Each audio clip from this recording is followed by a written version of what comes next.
Welcome back to my channel. Today I'm crafting my stash and I'm going to show you alternative transfer methods.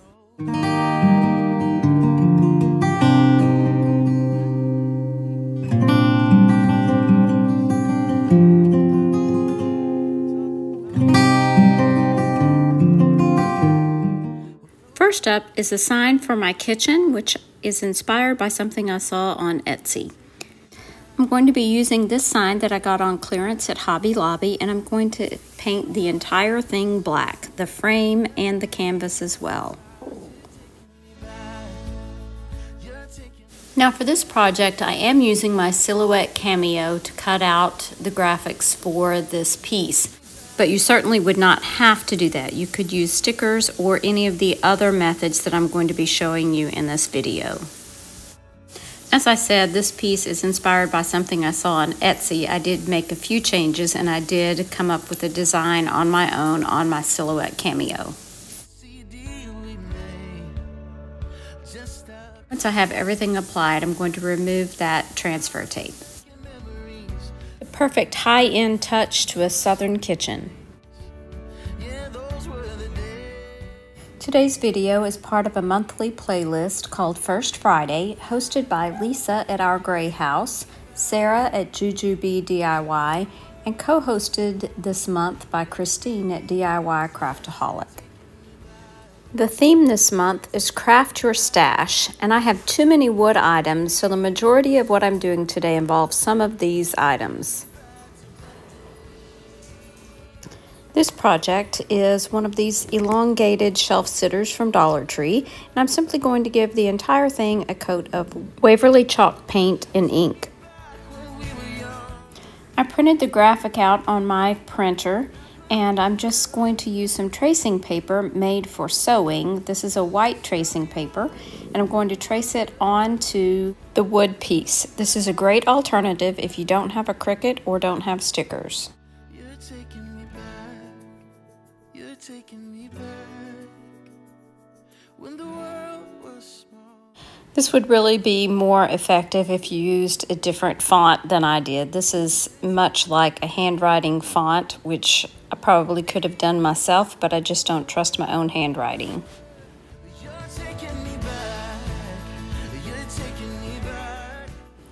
I used a white metallic marker from Dollar Tree, but you could also use a white paint pen. I also went over it twice to make sure that it was nice and white.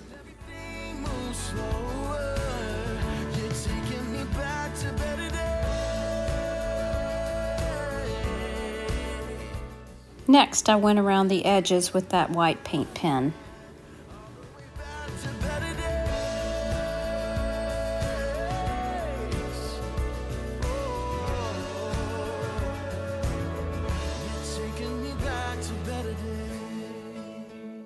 I'm sure we have all felt this way at some point.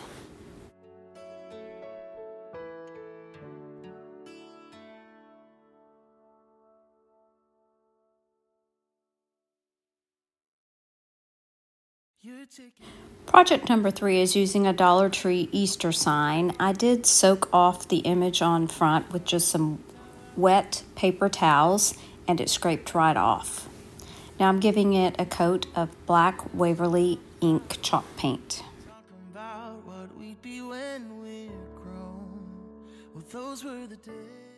Now I'm going to add some Mod Podge so that we can add white paint on top and get a crackle effect.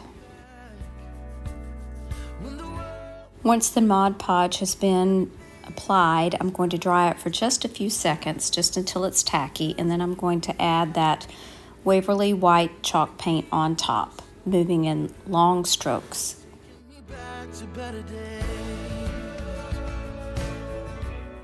I'm not concerned about perfect coverage, as I am going to distress this a bit. Now I'm going to use my heat gun to dry the paint, and we'll get that crackle effect with that wet Mod Podge underneath. Just a couple kids nowhere to be, taking time for making memories, living life like we were runaways. Using my finger sander, I'm going to sand around the edges of the piece so that that black paint is revealed. You're taking me back when the world was smaller and everything was ours. You're taking me back. Now I'm going to be using the Mod Podge reverse graphic technique in order to apply my words to the front of the sign. I'm going to apply some Mod Podge, and then I printed off my graphic on a LaserJet printer and I mirrored the image so that it's backwards. We're going to place that down on top of the Mod Podge, roll over it to be sure there are no bumps or wrinkles, and we're going to let it dry overnight. Starry-eyed and full of wonder, take me back to the better days. The next morning, we're going to wet that image just until we can see some of those letters coming through, and then we're going to rub away the paper gently with wet fingers. Was ours, taking me back. You're taking me back when everything moves slower. You can see some of the letters are rubbing away as well, but I'm going to fix that with a permanent marker once I'm finished. This is going to have a distressed look anyway, so some of those letters missing will not be a big deal. I did go back with a permanent marker for some of those important letters, and I filled those in as best I could, and now I'm using my finger sander just to sand it just a little bit to weather it a little bit more. And now I'm going to seal the entire piece with more Mod Podge.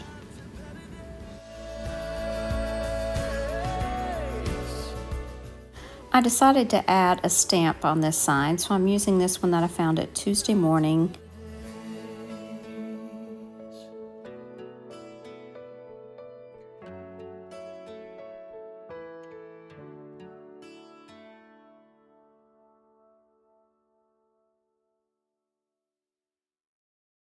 I love the way this turned out, and it's certainly a perfect motto for our family. Calls and candlelights, those were the things I liked the most. And back when we were passing notes in school, spent our summers by. Project number 4 is using a glass cutting board from Dollar Tree. I am using my Silhouette Cameo once again, and I am using iron-on vinyl this time. You're taking me back when the world was smaller. I spared you the ironing part, but I assure you, you can use iron-on vinyl on glass. When everything moves slower, you're taking me back to better days. Thanks so much for watching today, and I hope that you'll check out the playlist in the description box below, as well as Lisa, Sarah, and Christine's channels. Remember to share the chic. Bye now. Burning through a mixed CD we made. Just a couple kids, nowhere to be, taking time from making memories.